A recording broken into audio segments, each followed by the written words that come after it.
नमस्कार दोस्तों, विद्यादीप में आपका स्वागत है। आज हम 26 जनवरी करंट अफेयर की प्रमुख घटनाओं को विस्तार से समझेंगे। तो चलिए आज की पहली और काफी महत्वपूर्ण खबर से शुरू करते हैं। ये सवाल आजकल हर जगह छाए हुए टॉपिक आर्टिफिशियल इंटेलिजेंस यानी एआई से जुड़ा है। सवाल ये है कि हाल ही में किस समूह के सदस्यों ने जेनरेटिव एआई के गलत इस्तेमाल को रोकने के लिए एक वैश्विक सुरक्षा कोड पर साइन किए हैं। जी, ये एक बहुत ही ज़रूरी सवाल है क्योंकि एआई जितनी तेज़ी से आगे बढ़ रहा है, उसे रेगुलेट करने की चिंता भी उतनी ही बढ़ रही है। और इस सवाल का सही जवाब है G7। अच्छा, G7? जी, इन देशों ने मिलकर एक फ्रेमवर्क बनाने की कोशिश की है ताकि एआई का जो विकास है वो सही दिशा में हो सके। G7 मतलब दुनिया की कुछ सबसे बड़ी अर्थव्यवस्थाएं। तो इस पर भी थोड़ी बात कर लेते हैं कि ये कौन-कौन से देश हैं। बिल्कुल, इस सुरक्षा कोड पर G7 देशों ने इटली की अध्यक्षता में साइन किए हैं।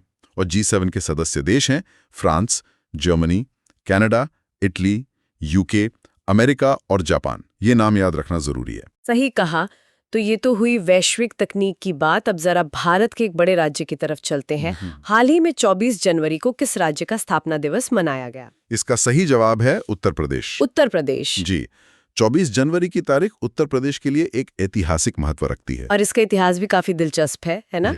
मतलब 24 जनवरी 1950 को ही संयुक्त प्रांत का नाम बदला गया था। बिल्कुल, उसका नाम बदलकर उत्तर प्रदेश रखा गया। हालांकि इसे एक दिवस के तौर पर मनाने की जो शुरुआत है वो 2018 से हुई है। अच्छा, हाल ही में शुरू हुआ है। जी, और जब हम उत्तर प्रदेश की बात कर ही रहे हैं तो इसके जो राज्य प्रतीक हैं उन्हें भी जान लेना चाहिए। राज्य का पशु है बारहसिंगा, पक्षी है सारस या क्रॉन्च, पुष्प पलाश है और राज्य वृक्ष अशोक है।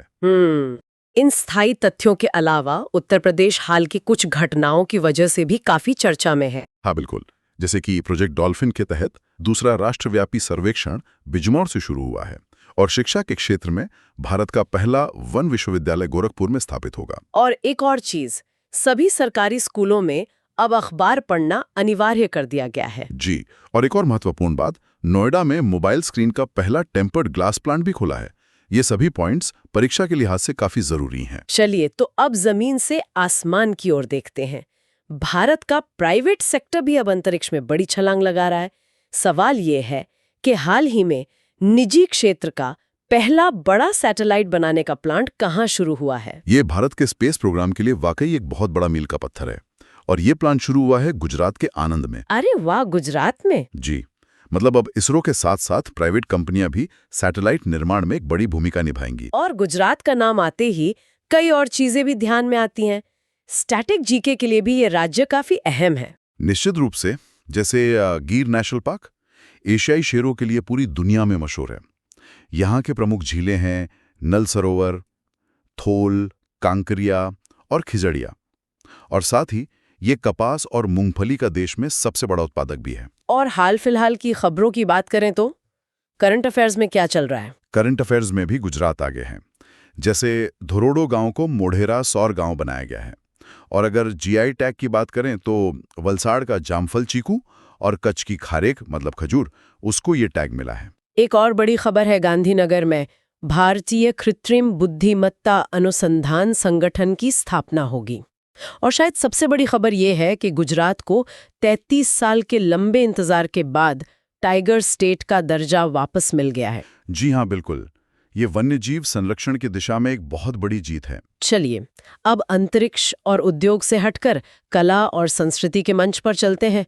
दुनिया का सबसे बड़ा इंटरनेशनल थिएटर फेस्टिवल किस देश में आयोजित किया जाने वाला है? ये भारत के लिए गर्व की बात है कि इसका आयोजन हमारे देश यानी भारत में ही किया जाएगा। वाह, ये तो बहुत बड़ी बात है। जी, ये दुनिया भर के कलाकारों को एक ही मंच पर लेकर आएगा। और जब भारत की बात हो ही रही है तो अलग-अलग इंडेक्स और उपलब्धियों में भारत की क्या स्थिति है, इस पर भी एक नजर डाल लेते हैं। जरूर। जैसे हेनले पासपोर्ट इंडेक्स 2026 में भारत 80वें स्थान पर है, जबकि सिंगापुर टॉप पर है। शिक्षा के क्षेत्र से एक अच्छी खबर है, भारत की साक्षरता दर बढ़कर 80.9% हो गई है। वहीं वैश्विक स्वतंत्रता सूचकांक में भारत 151वें स्थान पर है। और पर्यावरण की दृष्टि से देखें तो देश में कुल रामसर थलों की संख्या अब 96 हो गई है। और इंफ्रास्ट्रक्चर में भी भारत ने तरक्की की है। भारत का सड़क नेटवर्क अब दुनिया में दूसरा सबसे बड़ा है। स्वास्थ्य के क्षेत्र में भी एक अच्छी खबर है। WHO ने भारत की मौखिक हैजा वैक्सीन को मान्यता दे दी है। जी, और रक्षा के मोर्चे पर हवाई खतरों से निपटने के लिए मिशन सुदर्शन चक्र लॉन्च किया गया है। ये सारी जानकारी एक जगह मिलना बहुत ही उपयोगी है। अब चलते हैं डिजिटल गवर्नेंस की तरफ। चुनाव प्रक्रिया को और आधुनिक बनाने के लिए हाल ही में एपिक 2.0 पोर्टल किसने लॉन्च किया है? इसका सीधा संबंध हमारे लोकतंत्र की सबसे बड़ी प्रक्रिया से है। इसे लॉन्च किया है भारतीय चुनाव आयोग ने। एपिक मतलब हमारा वोटर कार्ड। तो इस एपिक 2.0 का खास मकसद क्या है? इसका मुख्य उद्देश्य है डिजिटल वोटर कार्ड को और ज्यादा सुलभ और परमानेंट बनाना। सीधे शब्दों में कहें तो ये वोटर कार्ड का एक स्थायी डिजिटल वर्जन है। बस ये याद रखना है कि एपिक का संबंध मतदाता पहचान पत्र से है।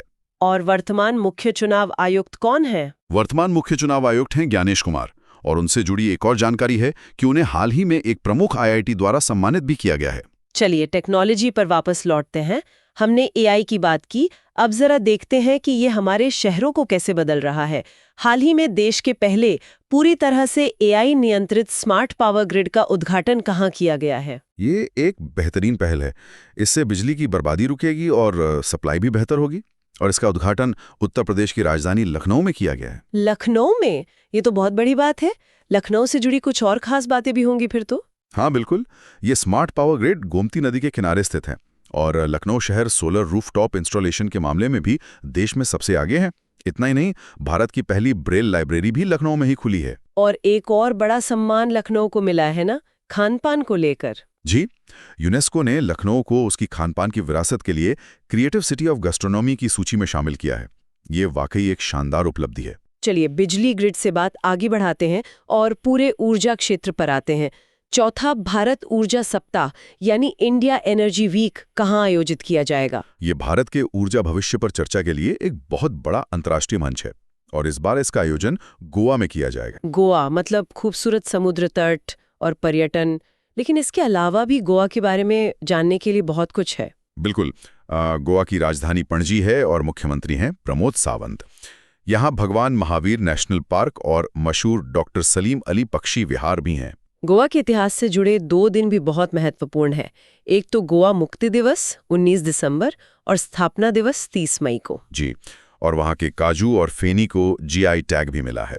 एक और अनोखी पहल है देश का पहला पर्पल फेस्टिवल, जो दिव्यांगजनों के सशक्तिकरण के लिए पणजी में आयोजित किया गया था। देखिए, हमने अपनी चर्चा G7 के AI कोड से शुरू की थी। अब फिर से AI पर एक बड़ी अंतर्राष्ट्रीय खबर है। हाल ही में किस देश ने दुनिया का पहला व्यापक AI कानून पारित कर दिया है? जी, G7 जहां अभी कोड बना रहा है, वहीं एक देश ने तो बाकायदा कानून ही पास कर दिया है, और ये देश है दक्षिण कोरिया। दक्षिण कोरिया? जी, उन्होंने इनोवेशन और रेगुलेशन के बीच एक संतुलन बनाने की कोशिश की है। दक्षिण कोरिया टेक्नोलॉजी में तो हमेशा से ही आगे रहा है। वहाँ के बारे में कुछ और मुख्य बातें भी जान लेते हैं। राजधानी सियोल है और मुद्रा है साउथ कोरियन वॉन। हाल ही में भारत और दक्षिण कोरिया के बीच इंद्रोक्यन नाम का एक नौसैनिक अभ्यास भी हुआ। दिलचस्प बात है कि दक्षिण कोरिया ने स्कूली कक्षाओं में मोबाइल फोन के इस्तेमाल पर पूरे देश में बैन लगा दिया है। जी, और साथ ही अमेरिका और जापान के साथ मिलकर उन्होंने फ्रीडम एज नाम का एक सैन्य अभ्यास भी किया है। चलिए अब टेक्नोलॉजी और अंतर्राष्ट्रीय मामलों से रुख करते हैं पर्यावरण और वन्यजीव की ओर। हाल ही में 81 वन्यजीव प्रजातियों के साथ एक नया जैविक पार्क, मतलब बायोलॉजिकल पार्क, कहाँ विकसित करने की योजना है? ये पार्क राजस्थान के अलवर में विकसित किया जाएगा। ये उस क्षेत्र के पर्यावरण और पर्यटन दोनों के लिए एक अच्छी खबर है। और राजस्थान तो क्षेत्रफल के हिसाब से भारत का सबसे बड़ा राज्य है ही। यहाँ हाल में पर्यावरण से जुड़ी कुछ और भी गतिविधियां हुई हैं। जी, राजस्थान में नई जामसर साइट्स की घोषणा हुई है। इनमें सिलीसेट झील, मेनार और खीचन गांव शामिल हैं। अच्छा। इससे देश में कुल संख्या 96 हो गई है। सामाजिक क्षेत्र में भी राजस्थान की एक NGO एजुकेट गर्ल्स को प्रतिष्ठित रमन मैग्सेसे पुरस्कार मिला है, जो कि बहुत बड़ा सम्मान है। जी, और खेल की दुनिया में 5वें खेलो इंडिया यूनिवर्सिटी गेम्स की मेजबानी भी राजस्थान ही करेगा। अब फिर से अर्थव्यवस्था और टेक्नोलॉजी के संगम पर आते हैं। भारत का एक बहुत बड़ा औद्योगिक समूह टाटा ग्रुप, किस राज्य की AI इनोवेशन सिटी में $11 बिलियन का एक बहुत बड़ा निवेश करने जा रहा है? $11 बिलियन, ये तो बहुत बड़ी रकम है। और ये निवेश महाराष्ट्र में किया जाएगा। ये महाराष्ट्र को देश का AI हब बनाने की दिशा में एक बड़ा कदम हो सकता है। बिल्कुल, ये निवेश खासतौर पर महाराष्ट्र की AI इनोवेशन सिटी में ही होगा। महाराष्ट्र से जुड़ी कुछ और बातें भी हैं, जैसे माइक्रोसॉफ्ट ने वहां अपराधों पर लगाम लगाने के लिए महाक्राइम OS शुरू किया है। और एक रैंकिंग में ग्रामीण सौर ऊर्जा के उपयोग में महाराष्ट्र देश में पहले स्थान पर है। जी, और नागपुर में स्पेन के सहयोग से एक कन्वेंशन सेंटर भी स्थापित किया जाएगा और वहां के मुख्यमंत्री देवेंद्र फडणवीस हैं। अब एक बड़ी अंतर्राष्ट्रीय कूटनीतिक खबर, किस देश ने हाल ही में आधिकारिक तौर पर विश्व स्वास्थ्य संगठन यानी WHO से खुद को अलग कर लिया है? ये एक बहुत बड़ा फैसला है जिसके वैश्विक प्रभाव होंगे। ये कदम अमेरिका ने उठाया है। और जहां तक मुझे याद है, ये अकेला फैसला नहीं है। अमेरिका ने कई और अंतर्राष्ट्रीय संगठनों से भी दूरी बनाई है। आप बिल्कुल सही कह रही हैं। अमेरिका ने WHO के अलावा पेरिस जलवायु समझौते और UNHRC समेत कुल 66 संगठनों से अलग होने की घोषणा की है। इतना ही नहीं, गल्फ ऑफ मेक्सिको का नाम बदलकर गल्फ ऑफ अमेरिका किया गया है और अमेरिका ने 75 देशों के लिए वीजा पर भी रोक लगाई है। जी, और भारत अमेरिका के बीच जो अभ्यास होते हैं वो है कोपेडिया, टाइगर ट्रम्फ और वज्र प्रहार। चलिए अब अंतर्राष्ट्रीय पटल से हटकर देश के एक और राज्य की उपलब्धि पर नजर डालते हैं।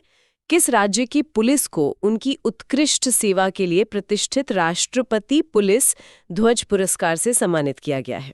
ये सम्मान किसी भी राज्य की पुलिस के लिए बहुत बड़े गौरव की बात होती है और ये मिला है सिक्किम की पुलिस को। सिक्किम वैसे भी कई मामलों में एक मिसाल है ना? बिल्कुल, जैसे सिक्किम भारत का पहला 100% जैविक राज्य है। और उन्होंने पर्यटन को लेकर भी कुछ बहुत अच्छे नियम बनाए हैं, जैसे पर्यटकों के लिए 50 रुपए का प्रवेश शुल्क और अपने साथ कचरा बैग रखना अनिवार्य है। जी, सागा दावा वहाँ का एक प्रमुख बौद्ध त्योहार है और वहाँ के 2 वाद्य यंत्रों तुंगबुक और पमटोंग को GI टैग भी मिला है। और एक रिपोर्ट तो ये भी कहती है कि 2025 तक सिक्किम महिलाओं के लिए भारत का सबसे सुरक्षित राज्य बन जाएगा। बहुत ही शानदार। चलिए अब आज के आखिरी सवाल पर आते हैं, जो जन स्वास्थ्य से जुड़ा एक बहुत बड़ा कदम है। हाल ही में किस राज्य ने गुटखा, पान मसाला और बाकी तंबाकू उत्पादों पर पूरी तरह से बैन लगा दिया है? ये एक साहसिक और बहुत जरूरी फैसला है और ये प्रतिबंध लगाया है उड़ीसा ने। उड़ीसा? अच्छा, वहां से जुड़ी कुछ और महत्वपूर्ण खबरें भी हैं? जी, वहां के नए मुख्यमंत्री मोहन चरण मांझी हैं और स्वास्थ्य के क्षेत्र में राज्य भारत का पहला क्रोनिक किडनी डिजीज रजिस्ट्री शुरू करेगा। ऊर्जा के क्षेत्र में भारत के सबसे बड़े ग्रीन हाइड्रोजन प्लांट का उद्घाटन भी उड़ीसा में ही होगा। और रक्षा के क्षेत्र में चांदीपुर में आकाश NG मिसाइल का सफल परीक्षण किया गया। और आखिर में ज्ञान और संस्कृति के संरक्षण के लिए दुर्लभ अभिलेखों के लिए ज्ञान यज्ञ मंडप नाम की एक डिजिटल लाइब्रेरी भी वहां बनाई गई है। तो ये थी आज की 13 प्रमुख खबरें और उनसे जुड़ी हुई महत्वपूर्ण जानकारी। अब एक सवाल हमारे श्रोताओं के लिए। आज हमने चर्चा की कि एक राज्य ने 24 जनवरी को अपना स्थापना दिवस मनाया। क्या आप बता सकते हैं कि वो राज्य कौन सा है? अपना जवाब नीचे कमेंट सेक्शन में जरूर लिखें। वीडियो देखने के लिए बहुत बहुत धन्यवाद। यदि आपको ये वीडियो उपयोगी लगा हो तो वीडियो को लाइक करें, कमेंट करें और अधिक से अधिक शेयर करें।